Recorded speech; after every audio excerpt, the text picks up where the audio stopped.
BJP के तरारी विधानसभा से विधायक हैं विशाल प्रशांत, भूमिहार समाज से आते हैं। उन्होंने आज बिहार विधानसभा में भूमिहार समाज को एसटी में दर्जा देने की मांग उठाई है। भूमिहार को भूमिहार ब्राह्मण नहीं रखा जाएगा। सर से निवेदन है, सर हम लोग को शेड्यूल ट्राइब में डाल दिया जाए। सर हम लोग की जो स्थिति है उसकी जांच कराई जाए और हम लोग को शेड्यूल ट्राइब में क्यों नहीं डाल दिया जा रहा है। बात करेंगे हमारे साथ पूर्व विधायक तेज तर्राट बहुजन समाज के नेता सतीश दास जी हैं। सर आपका स्वागत है। अब भूमिहार समाज के विधायक कह रहे हैं कि भूमिहार समाज को एसटी में डाल दो। देखिए, तरारी से माननीय विधायक प्रशांत जी ने जो सवाल उठाया है, उन सवाल पे मुझे हंसी आ रही है कि यदि सवाल आपने उठाया तो एसटी में आपके जाने का क्या ऐतिहासिक कोई प्रमाण है आपके पास कि सिर्फ रिजर्वेशन का लाभ लेना इस वजह से, या जो आप अपने आप को लिख रहे थे स्वघोषित भूमिहार ब्राह्मण, तो ब्राह्मणों ने आपत्ति दर्ज किया कि भाई भूमिहार ब्राह्मण नहीं हो सकता है, ये स्वघोषित उसका कोई प्रमाण नहीं है। उसके बाद ये डायरेक्ट कह रहे हैं कि एसटी में, ये कहते पिछड़ा में हमको शामिल किया जाए। तो एसटी में इसलिए चाहते हैं कि रिजर्वेशन का लाभ मिले, लेकिन इनके पास कोई ऐतिहासिक तथ्य नहीं है।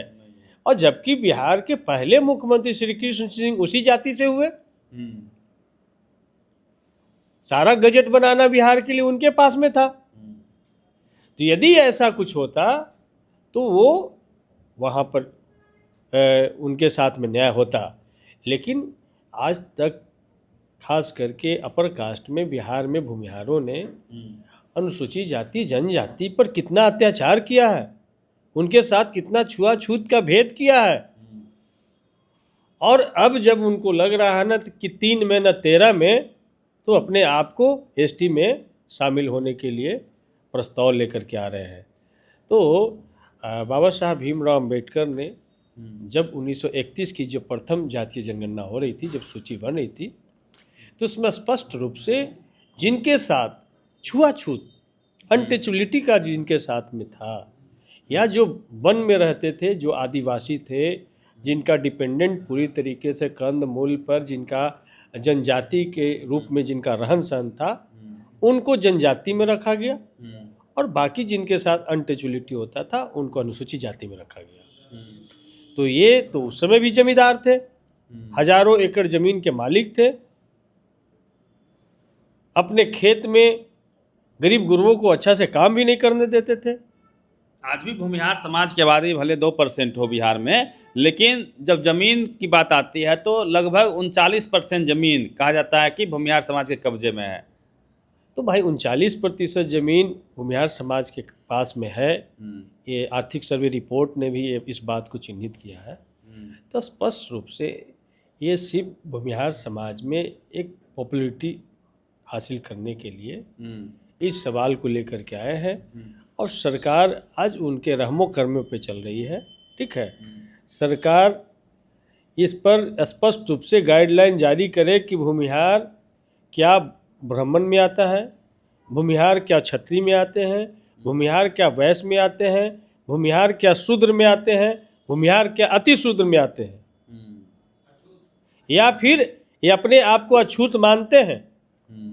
तो अछूत मानते हैं तो आए हमारे बस्तियों में घर बना करके रहे। मतलब 40% जो जमीन है छोड़ दे, जंगल में जाए रहें, दलितों जैसा या आदिवासियों की तरह उनकी जिंदगी जिए, मिलेगा फिर उनको मिलेगा। लेकिन ये विशाल प्रशांत जी ने इस तरीके का एक बयान ला करके, इससे स्पष्ट रूप से पता चलता है कि इनके मन में आरक्षण को लेकर के जो एसटी जो बढ़ रहा है समाज, अनुसूचित जाति जो रिप्रेजेंटेशन के वजह से बढ़ रहा है, वहाँ भी जा कर के उनके विकास को रोकना चाहते हैं, उनके विकास पे कब्जा जमाना चाहते हैं, उनके हिस्से का वो लूटना चाहते हैं। हाँ, उनके हिस्से को लूटना चाहते हैं। मतलब यदि भूमिहार चला जाता है एसटी में, जो मूल रूप से एसटी हैं वर्तमान में, उनके हक हिस्से को ये अकेले खा जाएंगे, एकदम अकेले खा जाएंगे। पहले तो उनके जमीन खा गए, हक अधिकार खा गए।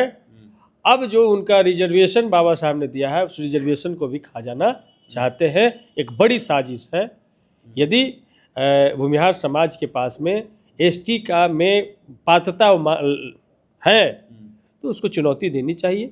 ठीक है, ये सरकार, ये कोर्ट यदि उनको एसटी एससी किस कैटेगरी में रखेगा, इसके लिए कोर्ट का सहारा ले या सरकार डिसाइड करे। लेकिन यदि अनुसूचित जाति, अनुसूचित जनजाति में अगर शामिल किया जाता है तो पूरे देश में बवाल होगा। आप लोग विरोध करेंगे? क्यों नहीं करेंगे? जो सारे सभी तरह से साधन संपन्न है, जो आज भी कई एक जमींदार परिवार जिनके दरभंगा हाउस के मालिक वो थे, दरभंगा नरेश वो थे, या आगे बढ़िए तो भाई टेकारी गोपाल शरण वो थे जो किला राजा महाराजा हजारों हजार एकड़ जमीन के जो मालिक थे, जिनके पास कोई जनजाति होने का प्रमाण नहीं है, लेकिन आज वो रिजर्वेशन का मलाई खाने के लिए यहाँ टपकना चाहते हैं। ईडब्ल्यूएस का पहले से ले रहे हैं। आज सर स्थिति यह है, किसी भी एग्जाम में ईडब्ल्यूएस का cut off SC ST OBC का कट ऑफ से कम जा रहा है। मजा तो ये ले रहे हैं 10% ईडब्ल्यूएस का, मजा वहाँ भी ले रहे हैं, अब इधर भी नजर गड़ाए हुए हैं। तो समझ लीजिए कितना वो चालाक और चतुर समाज है। तो इसलिए यदि उनके पास ऐतिहासिक कोई तथ्य है उसको रखें, सरकार के समक्ष रखें या फिर कोर्ट के समक्ष रखें, अन्यथा ये अनर्गल बयानबाजी सदन के अंदर करने से बचें। ईडब्ल्यूएस में हम आप क्यों नहीं जा सकते थे? वही तो चालाकी है ना कि भाई ईडब्ल्यूएस इकोनॉमिकल वीकर सेक्शन, उसमें शेड्यूल कास्ट के भी लोग आर्थिक रूप से कमजोर हों या पिछड़ी जाति के भी बच्चे आर्थिक रूप से कमजोर हों, वो भी उसमें फॉर्म फिलअप करते। लेकिन सिर्फ कुछ 4-5 चिन्हित जातियों को उसमें रखा गया और उनके लिए अलग से सुदामा कोटा का व्यवस्था किया गया। तो इसीलिए ईडब्ल्यूएस को सारे बहुजन लीडर उसको सुदामा कोटा कहते हैं, जनेऊ कोटा कहते हैं। सर, जैसे बिहार में जातीय जनगणना हुई, फिर आरक्षण के दायरे को बढ़ाया गया जब आपकी सरकार थी, महागठबंधन की सरकार थी, और एक नारा लगा कि जिसकी जितनी संख्या भारी उसकी उतनी हिस्सेदारी। जबकि ईडब्ल्यूएस जब से आया है उनको हिस्सेदारी मिल गई है 10%, वो हैं 10% मिल गई है, और उसके बावजूद भी जो आरक्षण बढ़ा उसको इन लोगों ने बैक करवा दिया। हाई कोर्ट, सुप्रीम कोर्ट ने वही आज का जो सवाल ये प्रश्न खड़ा करता है कि एससी एसटी ओबीसी के सत्ता में बीजेपी और जदयू में या हम पार्टी में लोजपा में ज़्यादातर विधायक हैं, लेकिन जो बढ़ा हुआ आरक्षण का दायरा का भी सवाल वो नहीं उठा पा रहे हैं कि भाई 65% एससी एसटी ओबीसी का जो आरक्षण बढ़ा था उसको लागू किया जाए। लेकिन एक विशाल प्रशांत जी अपने कास्ट हित का सवाल सदन में लेकर के आते हैं। ये है एससी एसटी ओबीसी और उच्च जाति के लोगों में एक फर्क। मतलब मैक्सिमम विधायक हर पार्टी से देखा जाए तो एससी एसटी ओबीसी के हैं, लेकिन अपने हित में ये लोग एक लाइन नहीं बोल पा रहे हैं कि भाई 65% आरक्षण लागू करवा दो। और एक जो है विशाल प्रशांत जैसा विधायक, वो खुलेआम बोल रहा है कि हमारे जात को आप एसटी में शामिल कर दीजिए, जबकि कोई ऐतिहासिक प्रमाण नहीं है। हमने विधानसभा से सर्वसम्मति से कानून बनाया, लागू किया गया, उसको कोर्ट में जाकर के ही बीजेपी आरएसएस के लोगों ने चुनौती दिया, इन्हीं लोगों ने। और वही लोग अपने कास्ट जात के हित में अपने कास्ट को अनुसूचित जनजाति में शामिल करने का सवाल उठाते हैं। लेकिन एससी एसटी ओबीसी का सवाल को ये नहीं उठा पाते हैं कि भाई इसको पूर्ण फिर से हम उसको और बढ़ा करके 65 नहीं अब 70% करके हमको फिर से बिल लाना चाहिए।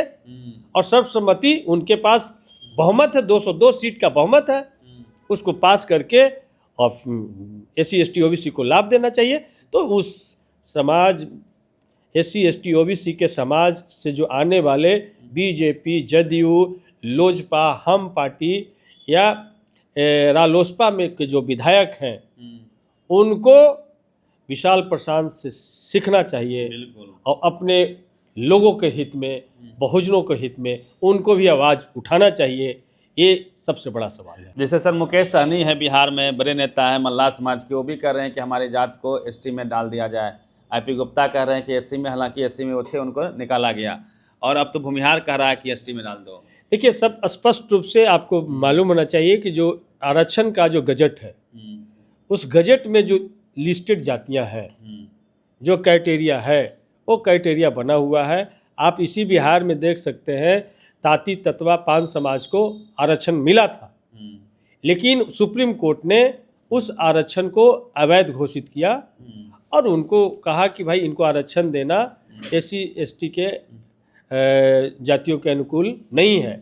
लोहार जाति को एसटी का दर्जा मिला था, लेकिन आप देखिए कि उनको भी कोर्ट ने उनको रोका। तो उसी तरीके से यदि साहनी समाज के जो लोग हैं, मछुआरा समाज के लोग हैं, अन्य राज्यों में उनके अनुसूचित जाति या अनुसूचित जनजाति का दर्जा उनको प्राप्त है, तो बिहार में भी मांग रहे हैं, यूपी में भी मांग रहे हैं। और उनकी राजनीति ही यही है कि भाई जो हमको आरक्षण देगा हम उसके साथ रहेंगे। तो आरक्षण यूं ही किसी को नहीं दे दिया जा सकता है। उसके लिए बाबा साहब ने बाकायदा एक गाइडलाइन बनाई है, जो उस गाइडलाइन को, उस टर्म्स एंड कंडीशन को जो पूरा करते हैं उन्हीं को आरक्षण दिया जा सकता है। जिसमें भूमिहार नहीं आ सकता, जिसमें जिनको मिला था उनको निकाल दिया गया। और भूमिहार समाज के लीडर विधायक का चाहते हैं कि हमारे लोगों को शामिल कर दिया जाए, जिनके पास यदि देखा जाए तो आज की डेट में बिहार का लगभग 60% कैपिटल उनके पास है, 40, 43, 45% जमीन उनके पास है। सब जगह कब्जा उन लोगों का है, सभी जगह कब्जा। आज यदि विधायकों की संख्या देख लिया जाए तो उनकी जाति के अनुपात में बहुत ज़्यादा है। बिल्कुल। मंत्रिमंडल में उनके लोगों को देख लिया जाए तो जाति के अनुरूप में बहुत ज़्यादा है, लेकिन इससे भी मन नहीं भर रहा है। तो अब चाहते हैं कि अब उनको एसटी में शामिल किया जाए और बगैर नियम कानून के बिहार विधानसभा में सवाल उठाते हैं। और हमारे लोग नियम कानून का भी सवाल नहीं उठा पाते हैं, जिनको हम लोगों ने महागठबंधन की सरकार ने जो दायरा बढ़ाया था उस पे भी एक शब्द नहीं बोल पाते हैं। ये उनके लीडरों में, हमारे लीडरों में फ़र्क है। तो आपको क्या लगता है, क्या भूमिहार समाज के लोगों को एसटी में डाला जाए या नहीं? उसको लेके आप क्या सोचते हैं? प्रतिक्रिया कमेंट बॉक्स में दीजिए। Ravi Mehta, the activist, Patna.